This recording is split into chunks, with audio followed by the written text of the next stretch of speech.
How do you predict these if things? you can see it here, and you have the courage enough to speak it, it will happen. So I see these shots, I see these sequences, and I don't shy away from them. A lot of times people believe in certain things, but they keep to themselves. They don't put it out there. If you truly believe in it, if you become vocal with it, you are creating that law of attraction, and it will become reality. I knew he would overextend, and I knew I'd catch him. So Mystic Mac strikes again. This is how Conor McGregor used the law of attraction to become super successful and rich. He used books such as The Secret, Bob Proctor's Born Rich, and Napoleon Hill, Think and Grow Rich. Let's get into it. Before he ever stepped into a UFC octagon, before he owned supercars, designer suits, and a private jet, before the world knew his name, Conor McGregor already saw it all. In his mind, it had already happened. He didn't hope. He knew. While others laughed, doubted, and criticized, Conor McGregor was mentally living in the future he knew was coming. This isn't just about fighting. It's not even about fame. It's about how one man used belief, imagination, and relentless action to create a life most people wouldn't dare to dream of. This is how Conor McGregor manifested his success, and how you can. Let's start with the most powerful tool he used, visualization. Conor said many times in interviews, if you can see it in your head and you have the courage enough to speak it, it will happen. And he meant that literally. He would spend hours visualizing the exact details of his walkout. The roar of the crowd, the look in his opponent's eyes, even the exact punch that would end the fight. It's a form of manifestation, visualization, the law of attraction. It is the most powerful thing in the world. That's not just talk. That's the power of the law of attraction. Napoleon Hill wrote, "Whatever the mind can conceive and believe, it can achieve." Conor didn't just dream. He embodied. He played the movie in his mind until it became his life. And the wildest part? It worked. Long before he was a household name, Conor walked with the confidence of a world champion. Not because he was one, but because he believed he was. And that's the key. Bob Proctor said, "Faith and fear both demand you believe in something you cannot see.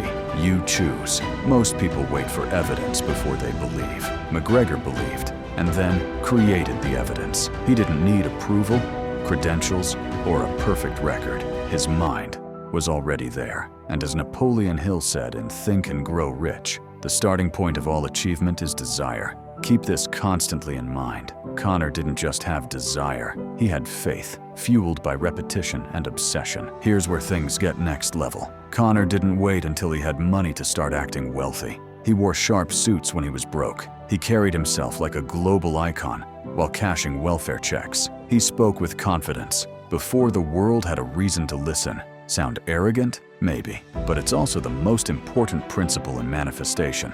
Act as if it's already yours. He embodied the future version of himself until it became real. Bob Proctor called this stepping into the frequency of your goal. You don't become successful by accident. You assume the role before you're cast in it. Conor McGregor wasn't born with a silver spoon.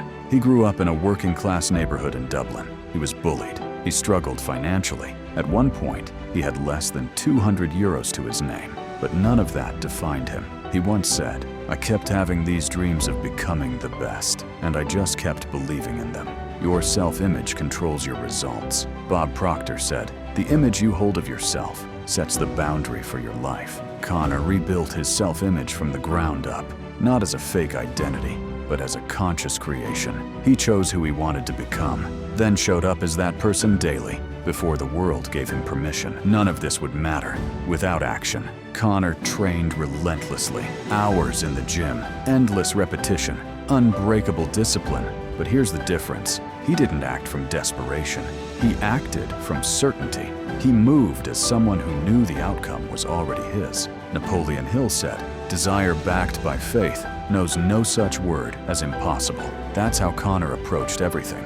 He didn't chase his dreams, he became them. And that's the difference between wishful thinking and true manifestation. Fast forward to one of the most shocking moments in sports history.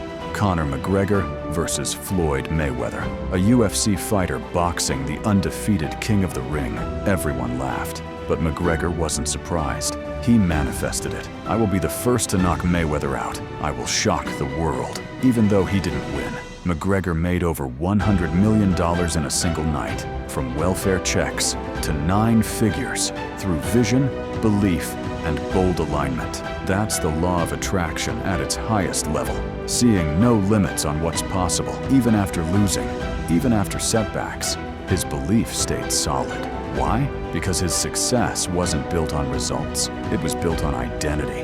That's the lesson most people miss. Manifestation isn't about controlling outcomes. It's about controlling who you are internally. As Born Rich teaches, you must begin to see yourself as the person you wish to become, no matter the external noise. Conor kept seeing the champion in his mind, and eventually, so did the world. Here's what most people get wrong. They wait to see it before they believe it. Conor did the opposite. He believed it, and that's why he saw it. He visualized, he believed, he became, and the rest was inevitable. I'm not surprised. I'm just grateful. I believed it the whole time. Conor McGregor, this isn't just about fighting. It's about life. Whether your dream is the UFC belt or building a business, writing a book, or changing your life, the formula is the same. See it, feel it, act like it, become it. Because if Conor McGregor could go from broke in Dublin to champion of the world, what's stopping you? McGregor's success didn't come from believing once.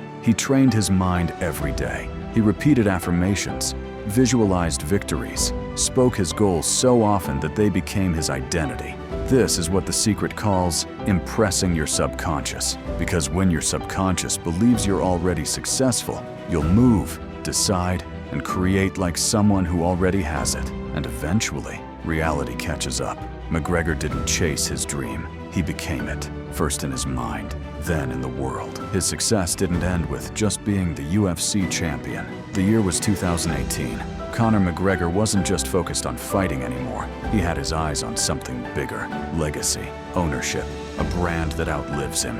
And that's when the idea of Proper Number 12 was born, an Irish whiskey brand named after his hometown district, Crumlin, Dublin 12. Now here's the thing, McGregor didn't come from a business background. No MBA, no corporate experience, but he had something more powerful than all of that.